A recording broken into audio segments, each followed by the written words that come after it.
Oxford Street, Regent Street, through there, and going back to the temple in Bloomsbury. Prabhupada was crying, tears just pouring down his face, so much that his kurta was practically becoming drenched. And the devotees at the back thinking, what have we done? Have we offended? Did we do something wrong for Prabhupada? What? They were getting really upset, worrying about this. So they reached back to the temple. Prabhupada went to his little room, and the devotees were kind of gathered, and Prabhupada was crying, we must have done something wrong. What was it? So they thought we'd go in, and they knocked on Prabhupada's room and wanted to go in and ask him. And Prabhupada's message to them was, didn't you see? Didn't you see? Didn't you see how much they were all suffering out there?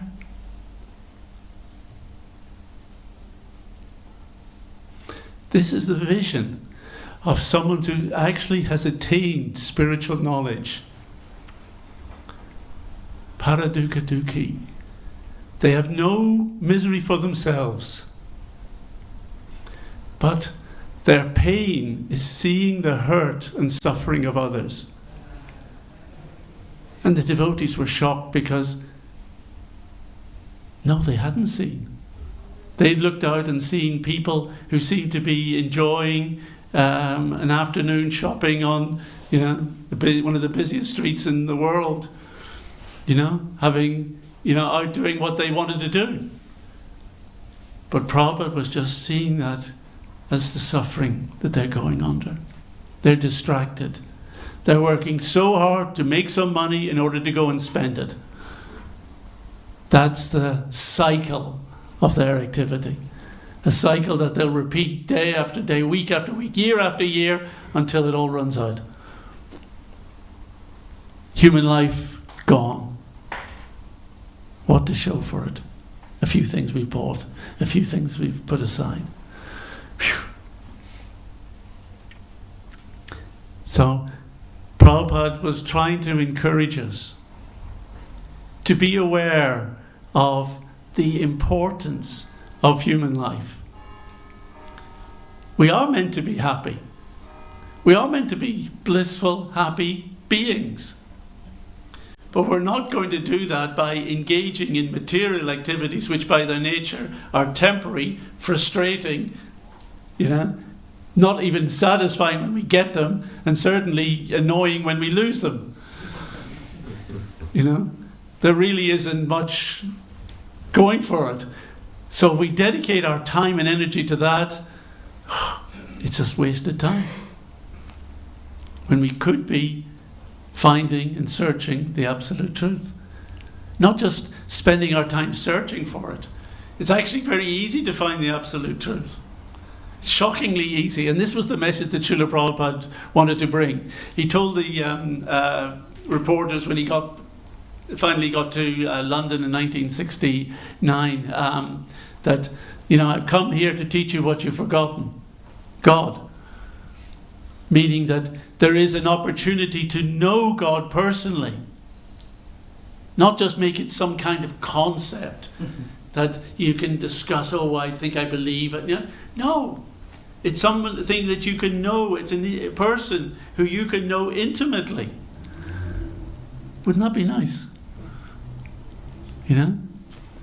Get to know God person, to feel that constant relationship active within your life. And so Srila Prabhupada was bringing with him two major assets. One was the Srimad Bhagavatam, this book of spiritual knowledge that we've mentioned. And he had produced the first 3 volumes and had boxes of them, I think 200 sets that he was able to pass out, and while he worked on the others. And this day, the 17th of October, was the day when the Srimad Bhagavatam arrived in America. Prabhupada would joke, he said, it's not that I brought the Bhagavatam to America, but the Srimad Bhagavatam brought me along with it. You know, that it was going to America. It had its own plans, and it's just somehow or other I got to go with it.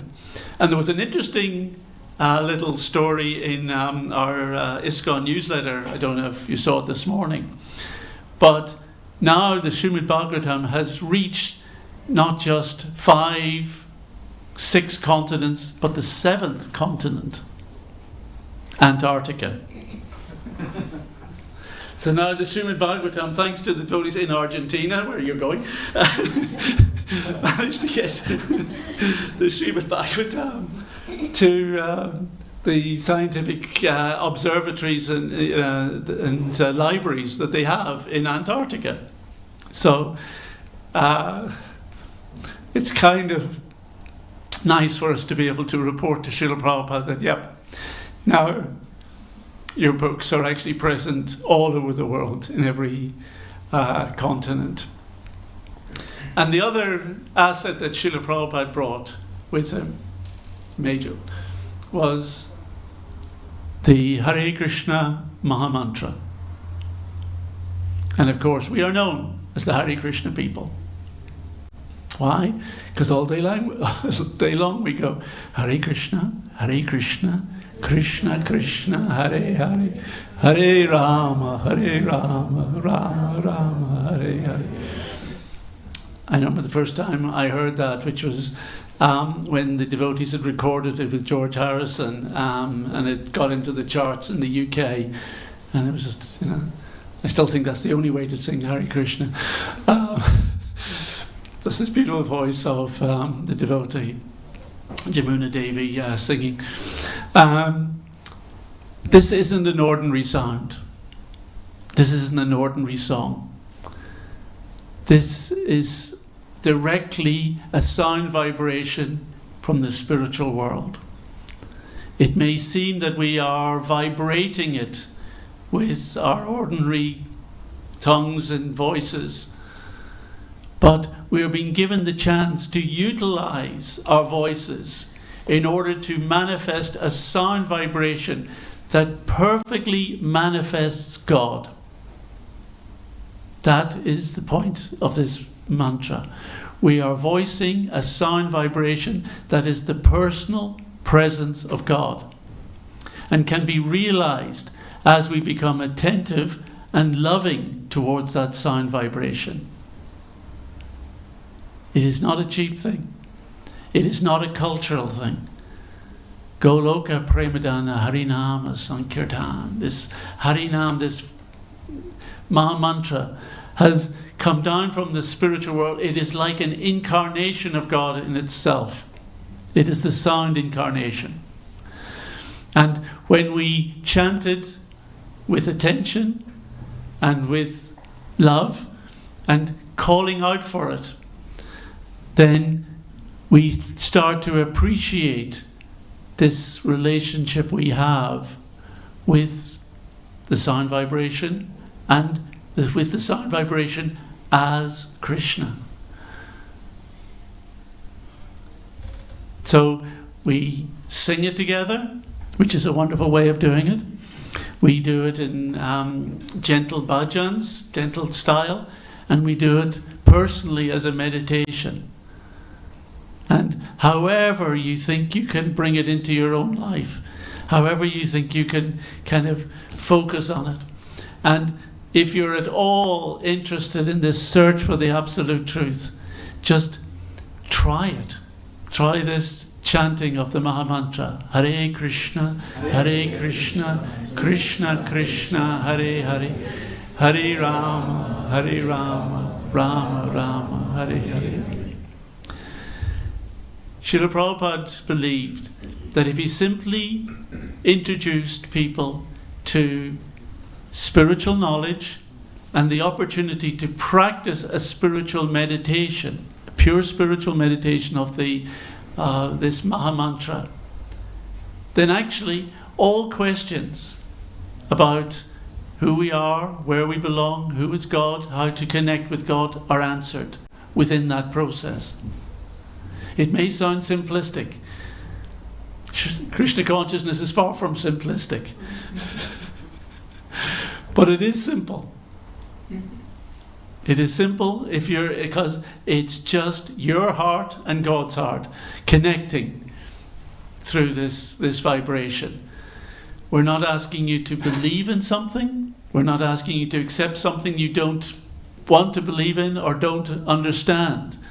We're asking each of us, and we're constantly asking it of ourselves, to expand our ability to open ourselves to God, to that revelation, to that connection, so that we can directly appreciate Krishna with a pure, open, loving heart. That's the challenge. So that's what Srila Prabhupada brought 58 years ago. And although it appeared that there was a kind of slow start, Srila Prabhupada began to understand more and more exactly what America was about, what the people were interested in, what could make it work. And he knew that if he could just introduce these very simple understanding of how we develop our love for God, individuals can be moved. And from that start, all those years ago, this movement has grown throughout the world. It has still got a long way to go.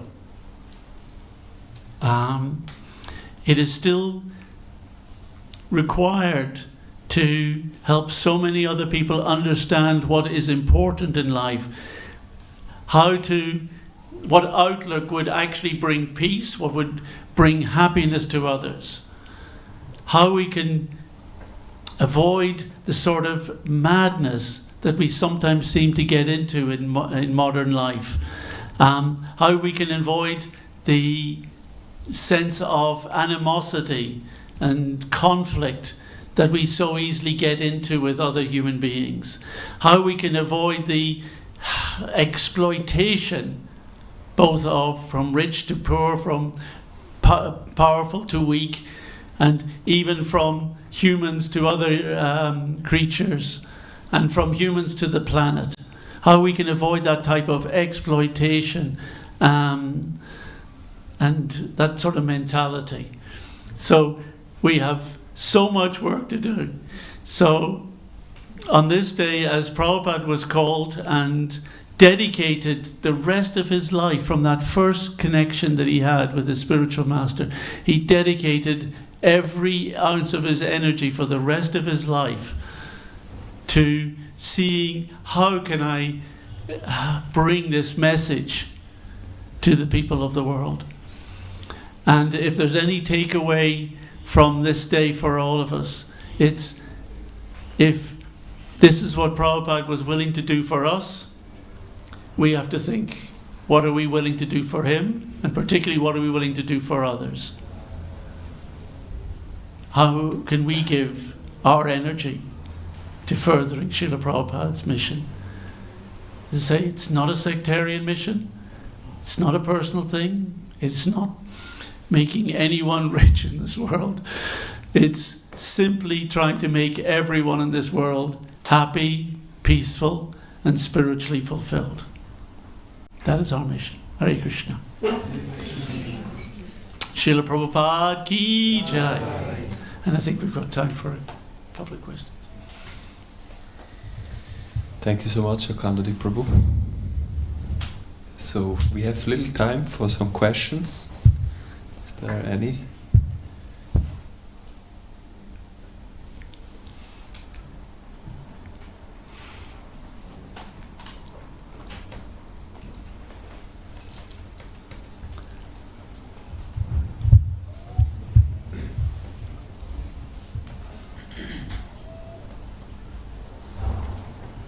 Hare Krishna, Akhandadhi Prabhu. Can you speak, please, about your meeting with Prabhupada, some personal history? I can. my first meeting with Srila Prabhupada for me was in 1973 when a devotee knocked on my door in Belfast, just completely out of the way from anything, and gave me one of Prabhupada's books, the Sri Isopanishad. Beautiful. And when I saw the picture on the back, I thought, yes, here is my spiritual teacher. And I was so inspired by that book. And later on met some devotees who encouraged me to chant. And I did it all wrong. I wasn't doing any of the methods for beads or wearing them, you know. So all the etiquette was completely upside down. But when I chanted the Mahamantra, I knew something was happening. It was phenomenal. And yeah, so then a couple of years later, I got this call in the same way as that Ananda Manjari heard, you know, seek the absolute truth. I got a call saying, you know what you really want to do, so time to go and do it. Off you go to the temple. Okay. And off I went and joined Bhaktivedanta Manor. I'd never been inside a Krishna temple before that. I'd never really met devotees properly. But Krishna said, go and join the temple, so I thought I'd better do it. And a month later, Srila Prabhupada was travelling in Europe. He'd just come from France, and he flew in, and we all rushed off to Terminal 2 at Heathrow Airport, and we were all big kirtan, you know, outside. There was these kind of opening doors like this, and just waiting for Prabhupada to come through. And so big kirtan, and the doors open, huge kirtan starting, you know, and this poor family looking out. They backed off, the doors closed, we never saw them again. But a few minutes later, the doors open, Srila Prabhupada appears, just, and you know, when you're a young devotee and, you know, it just appeared, Prabhupada was just floating across the concourse, just in this aura. So we all paid obeisances and went back to Bhaktivedanta Manor, and that day we had a lovely darshan in his room, and Srila Prabhupada was concerned for, you know, Bhaktivedanta Manor had just been purchased a couple of years before that, or donated rather, so by George Harrison. And Prabhupada was very eager to see how that was all going ahead, and encouraging us to get it, make it even nicer. So the next morning we all went on a japa walk, the morning walk with Srila Prabhupada, and then he gave beautiful class. I never had direct personal conversations with Srila Prabhupada, but what was always nice is that devotees who were with him would be very eager to share the nectar and to talk about what Prabhupada was interested in. And I think from those exchanges, what struck me perhaps the most, Prabhupada was just concerned for every devotee. You know, and how are they doing? Are they encouraged? Are they happy? Are they enjoying Krishna consciousness? You know, he was always asking after the welfare of the devotees. Yes, at times he would stress the strong outreach, you know, how are the books being distributed, you know, are we doing Harinam, you know, all the things that he wanted our movement to do. But so much of his personal time was actually much more about how is everyone. You know, I remember one time in 77, when we were very concerned for Prabhupada's health, Prabhupada called the temple president and the GBC, it was Vichitavirya and Jayatirtha, called him to his room, and they came running, you know, very concerned for what Prabhupada was going to say, or did Prabhupada need something medically or whatever? And Prabhupada just says, so are the devotees getting nice prasadam? Nice food? Prabhupada was very concerned because he knew that a couple of years previously at Bhaktivedanta Manor, the meals that we were serving were rather simple. If there was lots of cabbages growing in our garden, we were eating cabbages. And if there was turnips or potatoes growing out there, we were eating turnips and potatoes. And not a lot else, because it was still very new. So Prabhupada was very concerned for us all. So I think you were saying that we still have a long way to go, or imply. So I'm wondering, what do you think we still need to implement, or what could we do better? It's very important that Prabhupada's message of universal spiritual consciousness of God becomes established throughout the world. I think ISKCON has had great effect within society in terms of opening up society to a lot of new ideas. In fact, in Ireland, which is a very kind of tight, closed country, there was a big article in the Irish Times, the main newspaper, and this feature said, who's had the most impact on the changing of Ireland? Because Ireland really has changed its way of thinking in the last 20, 30 years. Who's had the biggest effect? They said, the Hare Krishnas. They've introduced us to more new ideas than anyone else did. And of course, yoga, meditation, mantra, kirtans, all these, are very common and well established. A lot of the alternative medicine comes from kind of Vedic ideas.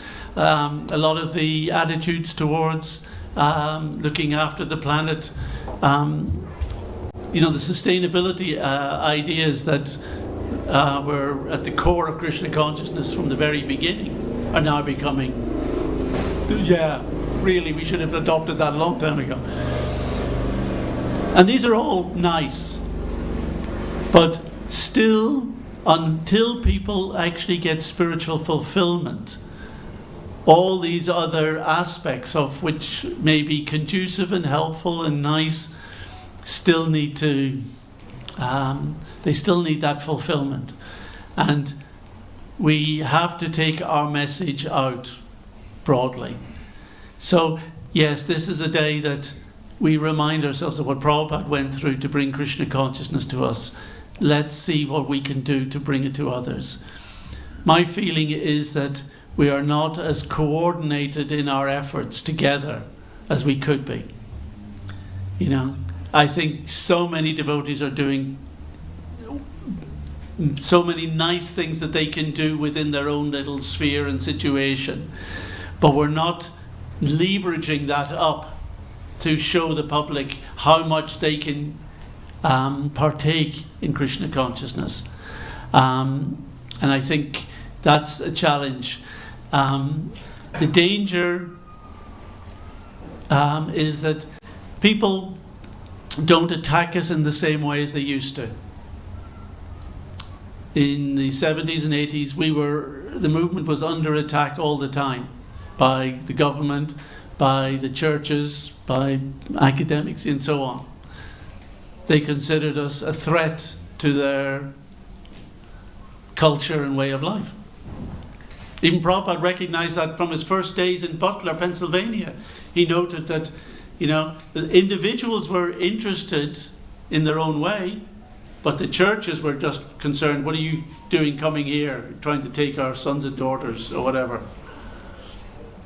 And that wasn't his mood. But he could see that was that sort of fear. Nowadays, we get help from various governments, and that's a sign of enlightenment, but it may also be a sign that they're not worried about us. And we don't want them to be worried about it. There's no reason to be worried about it. But we do want them to appreciate that and we need to appreciate there's a lot more we can be doing. And we have to make ISKCON vibrant.